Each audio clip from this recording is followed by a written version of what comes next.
There's another angle of this which I will address, and that is that these emergent churches are going to produce a generation of people who actually will not be able to handle the challenge of Islam and other major world religions. They will not be able to handle it. And my wife and I were having dinner with a very notable gentleman I shall leave unnamed, but he says he communicates to more people across television than anybody else in the world on any given day. And I won't say too much more, but we're sitting across the table, and he said he'd just been talking to a Muslim scholar and came away quite impressed with the fact that he had not known that there was really not that much of difference between Islam and Christianity.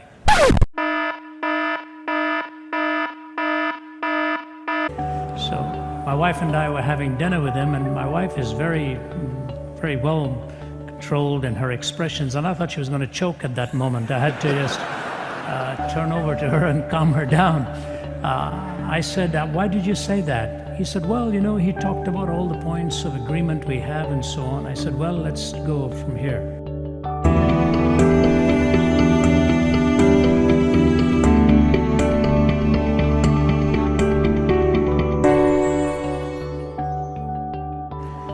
They don't believe we have the Bible, that the New Testament is lost. They don't believe Jesus is the Son of God.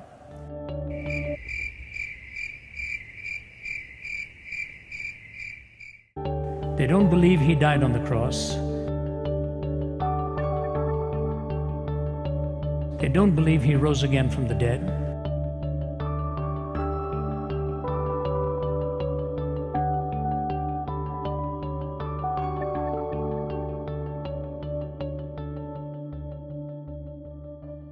They don't believe he's coming again as king.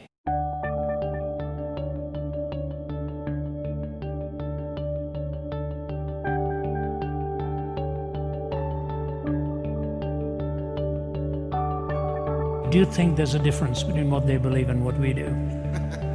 I said, they don't have the gospel. But you know, this is the problem. The Muslims have shown us up. We don't know what we believe. When they present their ideas to an average young Christian going to one of these emergent churches, one of the most prominent of those churches draws about 20,000 on Sunday. You can read his book. In that entire book of having a better life now and best life now and so on, there is not one mention of the cross in it.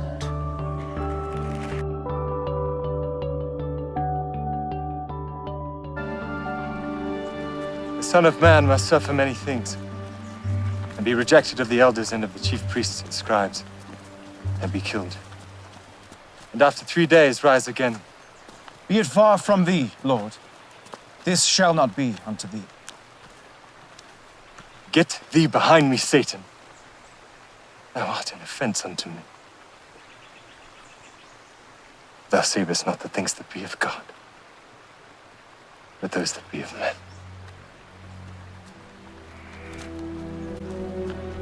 If any man will come after me, let him deny himself, take up his cross and follow me. For whosoever will save his life shall lose it. And whosoever will lose his life for my sake shall find it.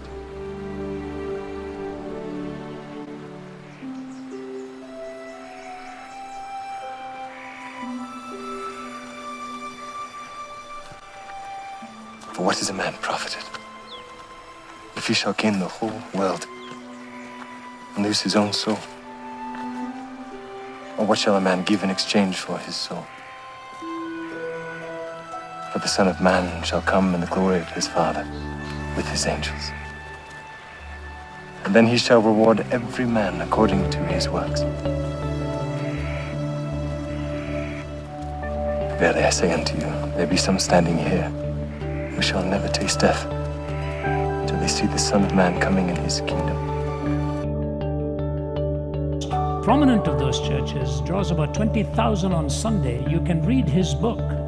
In that entire book of having a better life now and best life now and so on, there is not one mention of the cross in it. There is no gospel there.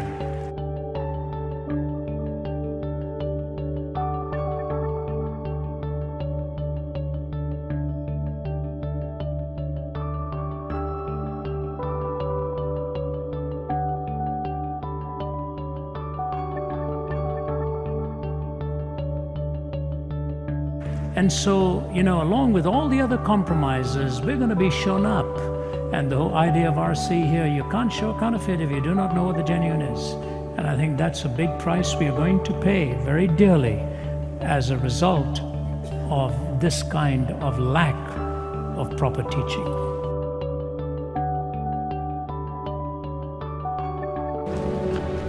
If any man will come after me, let him deny himself, take up his cross and follow me. For whosoever will save his life shall lose it. And whosoever will lose his life for my sake shall find it.